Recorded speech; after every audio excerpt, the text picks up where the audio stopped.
Abo ewia no ebusuafo ya mamunyina ha ena masebra so semo yesaka na semo fanya daja asemo kroje se mamponyin piota no yede ebeso mo kasebo kwanso ni atuni dinse Abadae kasebo ensemo eba de edi mu akotene bi enesem ya ma me said na tamaklo kan see you ema masloga nano ye jeli ni 10 years no na sem na sia kokot biem ama nsem bi epiepie fie chiri Supreme Court annual that na say na dia watchemu say delegate system ayo NDC NPP and CPP no ye twemu intifiti enekwe de ni na ye yimfiri ho awanya po no atumi akasa wo ho a emehye be fon so a kire wo madwen e wo ho na NPP amanyoko no so eboa wo ho no makwakoto aba eya kandifo e wo regions ne mu na do ri chemu asante mantemu a huru kutukutukutu pa enya asem ketwa BC insasha ya chiro na enanua day mpenifo ede eye resource no aba na dodo na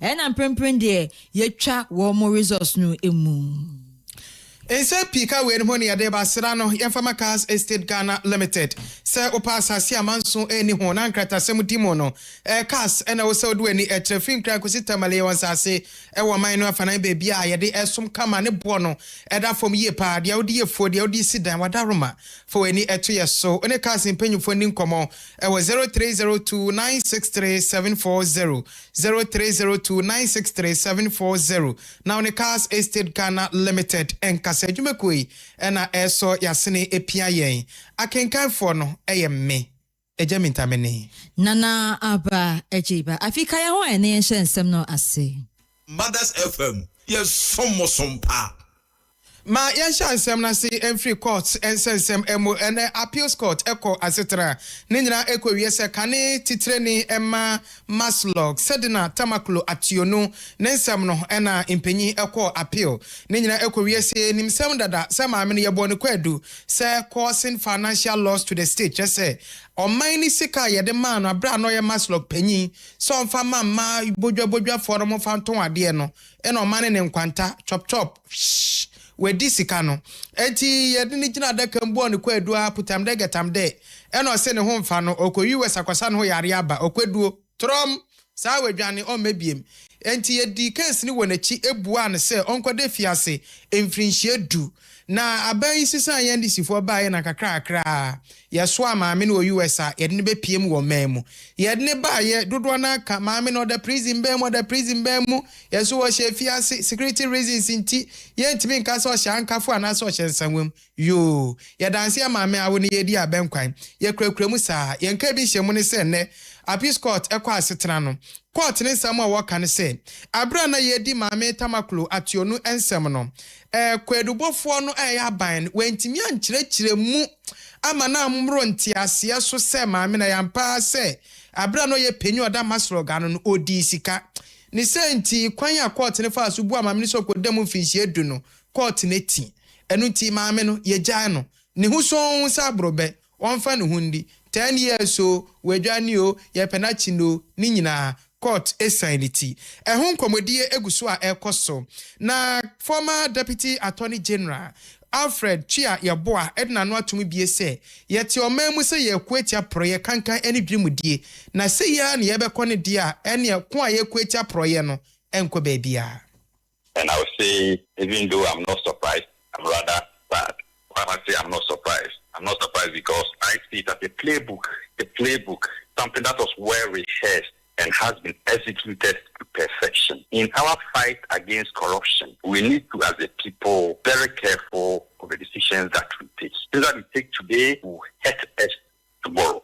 In this particular matter, and from what I'm reading online, it appears the court of appeal is saying that the state could not prove this case against Madam Sedina Tamaklo. If that is true, then I pause to ask the following questions. Here's the case that in the trial, the CEO, Madam Sedina, advanced a loan facility to a microfinance company in Ashanti region, the sum of 500,000 Ghana by way of checks. The company said they were not interested in the amount again because of the interest element. So they decided to return the check to Madam Sedina Tamaklo.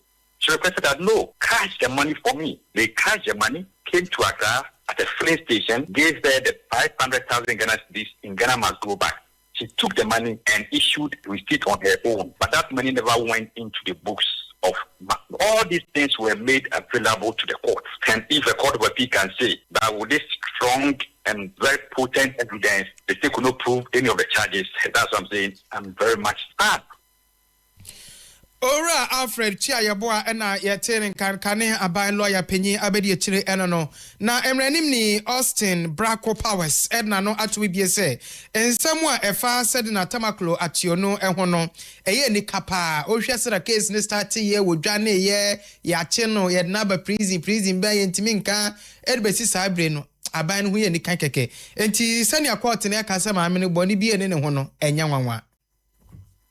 I find the decision an interesting one. So the decision of the Court of Appeal taking and discharging certain Tamaklo is an interesting one, and one that raises certain basic political questions, including whether or not the prosecution of certain Tamaklo was a partisan one or one taken in the national interest. And again, whether or not her conviction was an attempt to execute a political vendetta. Then the last question was whether the prosecution was one in pursuit of justice or something else. So there are some key political questions that the decision of the Court of Appeal, in fact, brings to the fore. And I must say that it is too early in the day because having to conduct a dispassionate analysis of the decision because they have yet to release their full decision. But I find it interesting. And does it come to me as a surprise? No, it doesn't come to me as a surprise because and let me point out that I don't see this decision being appealed against. I don't see the Attorney General going to the Supreme Court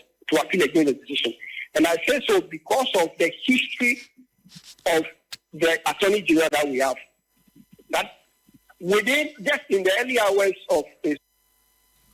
Any atwagu ye Austin Bracco Powers or ye emrenim ne krakra mo no Yera Henry Nanaboache national organizer Emma NPP amanyoko no eno say we de no munim say ya na beko no eno nti asem no kra court appeal no hwa Attorney General ne me bi oye na jese ayenwonwona ahe nti ma me ye China sa na beba.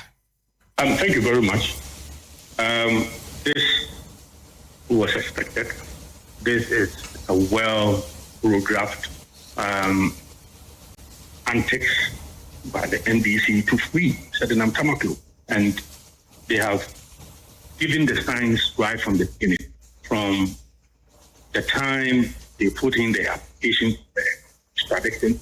Even the government got out to us that she is President Ghana. It took the authority in the state to announce to us that that now has been extradited Ghana and started freezing something the minority whereabouts, and we were told that they are now certain that you can stop that. Mothers FM, yes, some pa. Henry Nanaboache na yetening king. I will say and some no soon a more our shebe fie dia enrada abra Supreme Court atena se no delegate system and penny for the quad down almost say yentwemu no I Supreme Court ebu na nipa enso atena sem no so emu enum aje atumi say yentwem emu mienu de won anje antumi ntimpremprem de wo mo atwemu kra say efiti eye enrada atemu ne ba abontin akopi kwesi na afeso no de eye amanyoko na enhwe say delegate system no mo be yefi won ma wo bibia enfa enye adwuma ebio eno na oboremu ewo mrahye be fie dia mrahye be da fa wodo mo hododo na na akire wo madwen ewo ho kire se we die nka omo ne no ebe ya adwen na so ewo efa bi so omo ne enya adwen ni na kokoyo mu sen eya na delegate for nimpo amanfo ekoso mo kopre eyetumi a wo mo kwa delegate dodo na makom so na ebe edunum pe na mo tumi kom so etumi ma mo bibi kakra nya aka ni na no wo mo enu wo mo so mpo na nkampo so wo mayi botom sikampo e de ache wo mo ade na so akakoba ne se ne de enye eka no so ne ba beti na mom no eka na biba na ba be kan we san se nipa dodo na so wo ho se wo ne kakodi nkomo se won troba na emfa ma wo de a wo be ka se pe bibi kakra efa ma na ansa na wetumi atie wo mpo ama waka wasem e de akere no enti ba ne san ne de eka bo na ne ba be koso enti wo mo stress anke be ya empanifo na ensanso nkom na benyan so satemu no enya ba wie de a wo mu ni bibi ya so be ye chese wo mo gya temu no atumusa yenti ma hye bidafo ensema wo mo di tudwa nipa nyinara na to aba Yakaya 2024. Yasi MPP for the one and Twaba and a ma yako opposition. And Yama Bibri Kahunti and MPP for Nan Kotwaba. Yai Michael Okwe committee at Yano. A PM will say delegate system count and Crawford Ejisika Kasiania they do one more. Mometwaba Omsomomba. Me Yaya campaign me could be Okasa me Metwaba. Ejino said Nano, a baby na party for you now to be a. Bejidi say, Sir, Adianwa, a man for feeling say, you me film, the monk will be no. A befio na Ubia will say, and the Nani a Kotwapa. Lucas or Munkonko, 1 man, 1 vote. Why would they get the money? Into 1 man, 1 vote to Nombe, but 1 a bet ya. The cost comes to the state. You see, into Usha. Say in a party opposition, into me, delegate system, into me. Now they say, one reduce also on your 1 man, 1 vote. Who will be? Meanwhile, the same people, those who are advocating for state funding or political parties, you need to move. Into 1 who are power backers say, but when you go to opposition, you will fail it. Because not so long ago, the same party, one of the major parties, even Congress, even in general election, politicians usually spend money to get the people, the border masses to come out and vote, transportation and all those things. So what this will do, what this ruling will do, if you're going to implement it in the next year, it's not going to completely stop monetization. It is rather going to increase monetization, right? So if you're going to campaign to only 15 delegates, it means you are not going to campaign to maybe 50,000 eligible people who are qualified to vote in your constituency. That's not going to reduce them. And to my Shebeda Phony Bia, one copy of my Shebeda Fiance and Chafonia Mudi and so was only now for delegate system, Supreme Court Eddie Hon Atemu Abba. And where Chinsu so and around Mustafa Bandi, one on a Deputy General Secretary at my NDC, Amanda Kunu Wachemu say, idea Wushaman, Yentia, Supreme Court Edchemu, this Atemu Abani and say, Uber Remu, our delegate system Mudia.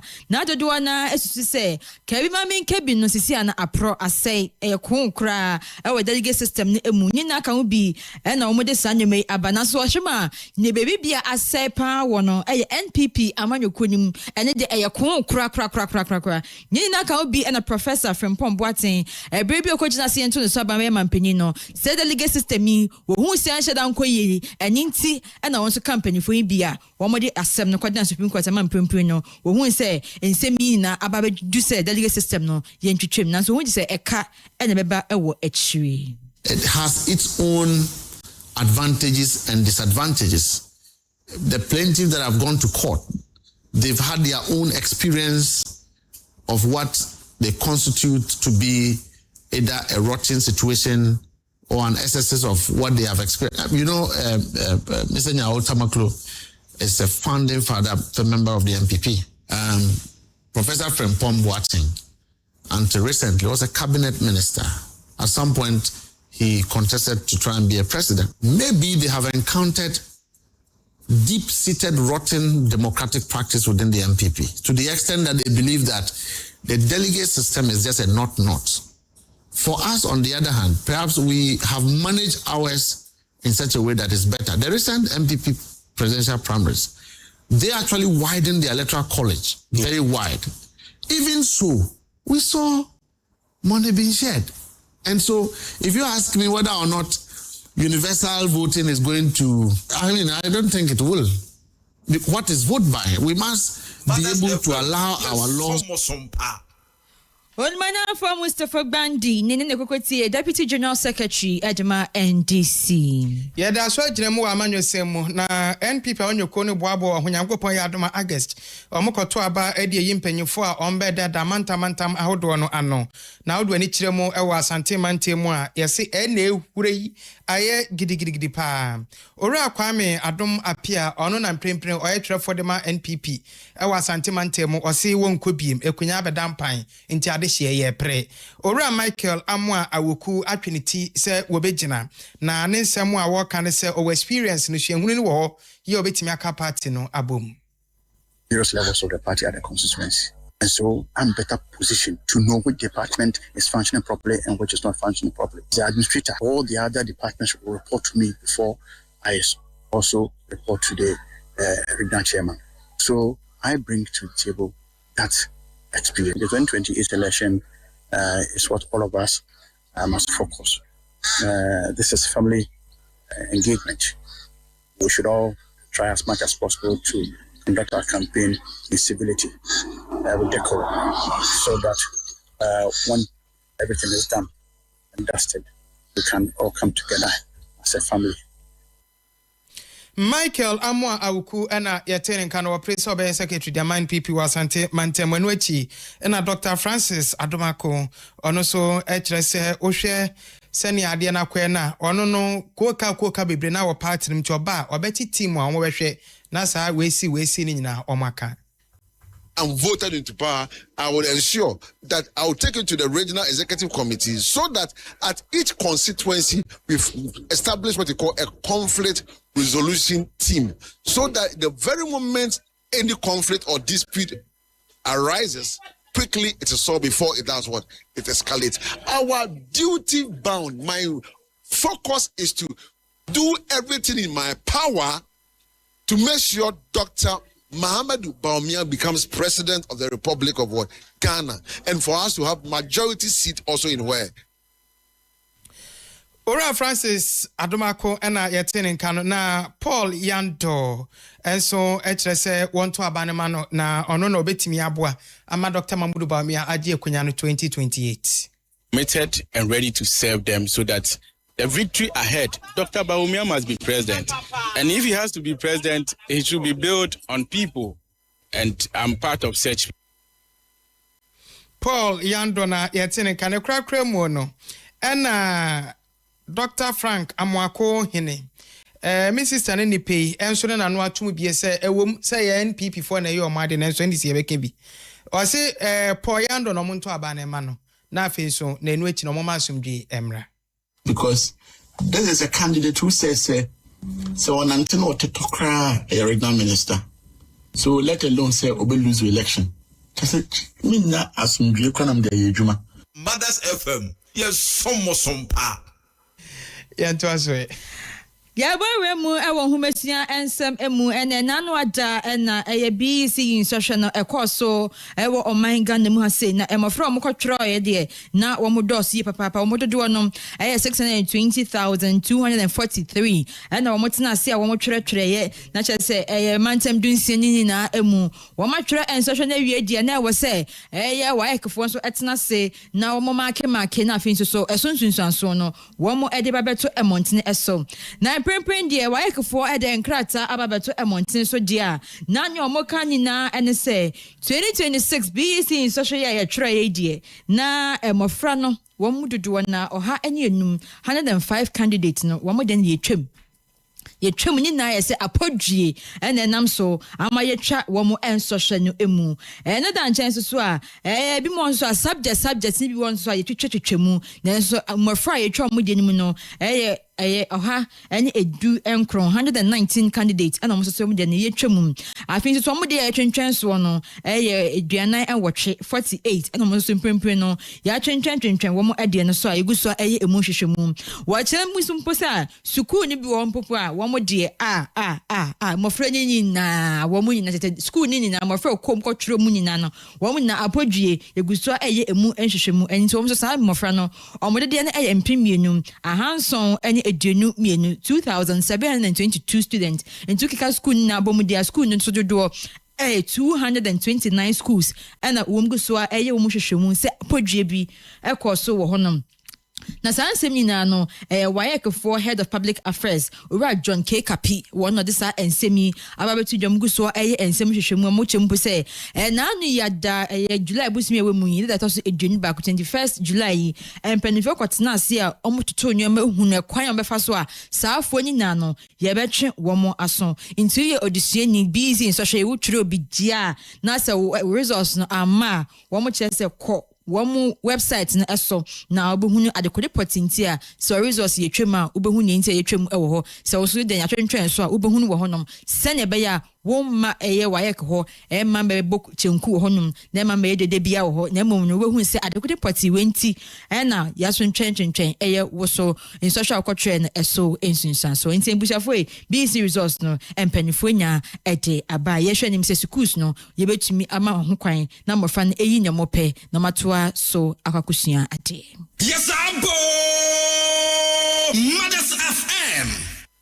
Yantua so machine nsem a yanko krobo nursing training college ewo Techman North na nsen ina eba beto dwa ese pinche kakra sori ewo school woni nyina kowie sadesuafo ne se school fees no kane no bebe school a utua 30% ni aka no wan kakra na so headmistress si da bi utua 80 Omsi 80 ni so na be 4000 okofa no wehi wakọ clinicals obe school aka na otwemienu pe 4000 wonya ntia no gidigide no achi aduane krom de mom no aduane na nopa de ne beba be no miensa enwumre na afa enwumre de na baba no wotwe chese ne ma se troka eno nam so ama aban ne se KKK ne do so school no watum na omfanye nsiesie kakra ewo honom na KKK na no ntimi brase LSRC president Emma Crobonesin College no Muntari Fatawu ono so edin sembi etudwa na wochirechire mu niam ekoso school mu ntia amadesiafo ne buefo no. Strongly condemn the failure to provide items they have paid for, including items such as home visiting bags, books, and other academic materials. Students are concerned about the cancellation of breakfast without prior consultation, poor quality and insufficient quantity of meals due to inadequate funding and poor cooking conditions. Students strongly condemn the inadequate provision of cleaning materials. Ohinia owo krobo mainu emu nana oye adie ye asa akompanyi a wotoso mienu na no tumi bia wosra ban se womremu. Government as a matter of agency to come and furnish the school with adequate hostel facilities. We also want the government to adopt the cooking staff. Currently, the school management give them some small allowances, and that is why they are not able to recruit cooks for the school. Once this is done, everything will be okay. Na yakuye nimu a penyi kwankyerɛ fo hwɛ apomuden wonsɛm so ɛwɔ Techman North ho Eyora Alexander Kumi ɔno nso da no ato asɛm yi mu. You see, in the beginning, most of them were not cheerful. They were not live, Nana, because you could say that after the program, you could see the cheerfulness on their faces. That to tell you that our presence here has resolved much of the problems. So we'll continue to engage in the stakeholders and then engage the student body too and see how we can bring this lasting solution to this issue that they have raised. Ne kra mu no ana Bono East Mantam no soafo Ora Francis Owusu entry etrese omati independent committee so wanye sansem ni mu hwehwemu na wompe ninyu agubre. Also observe that there is the need for us to set in place a committee to investigate into the matter.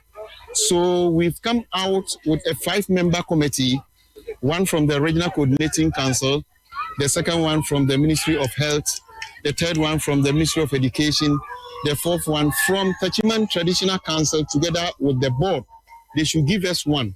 And I think the fifth one is from police. Yes, some pa. Yantua so ne moremu awatama Newtown ye dia som se eye efin ahodu adokro eye womo amoton enam watama Newtown ntina empanyufo atiesimu a womo mose na ye dia pamo mfi ho edwiri honim na esiesi honom no na ma Food and Drugs Authority empanyufo so ekọ honom dia enam dodo na enomode womo nsa atoso esanse womo kira kwan ye fa so ho nam no ewo esa bia honom dia entwe ye kwakwa utobi na wodi ansha na yare nko a ene beko mu na uniform copy mu honum say anomali tudwa. Yeah, as you can see, we are here with a team from EPA is here, Food and Drugs Authority and Assembly. We are here to address the environmental issues that we all find here. It's really appalling by all assessments.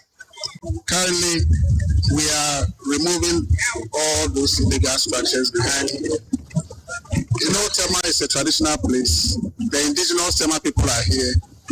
We have consulted with the traditional council and we have their tacit support to embark on this removal. So we are currently removing. Notices have been given to them long ago. But I know some of them a recalcitrant. Currently, 102.7. Na Newtown ensensem ya ye ken no baby ana omo totonam no yase ho nya kra ne senti omo bububu honom ama aye gidigidi pa na ema na omo totonam ebi ho ebi koton no ka se ya nsho mase na ekoye gidigidi mame ba kokra de afi no wawo peche 2 months chese na no demu buebu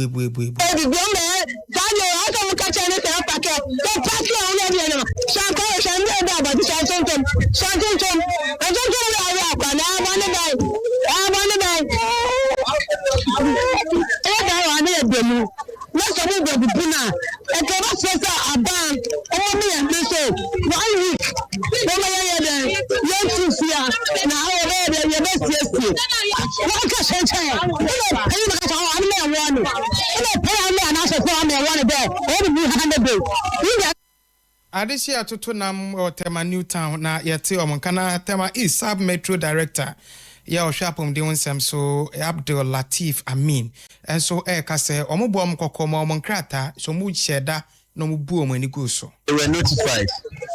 Maybe right after that I can show you messages on my phone or videos on my phone that shows that they were notified prior to that. But let me also read, let me take you back. The law, the commissioners of the law knew the reason why they even said we shouldn't notify them. The law said we shouldn't notify them once you encroach on a community right of space or reservation. That's what the law said. We take their data. We have our NAGMO people here. We take their data. We are looking at how we can put some I was saying we and fa dear and right died the sumo say a bushia apostle Quado Safo Emeritus Kantanka Nebushia Nebimo de in Sembia Kodikuda in court the injunction Ababetune Yonswa a lawyer Sarah Adjoa Safo de Babasha so and day. Now one would do any at the coin and the say a nakofna and in the group and a woman at the a court. Now I'm praying the injunction they are just 10 days. Now so and the Uber room I will go more and porta dia Menoka say, you know, a cost so deshe so kama. Sorry, Emma do duana a kruku akra. If you want them doing sending nemu, de ya consem and a woman semi chat to cry. The baby ja and young contemporary, one would be Jana Quine. Na yamon remu, our hoyenti and sema, I sorry Emma, and a jump from but ye be jump papa, woman sema, woman the two ja. No, baby.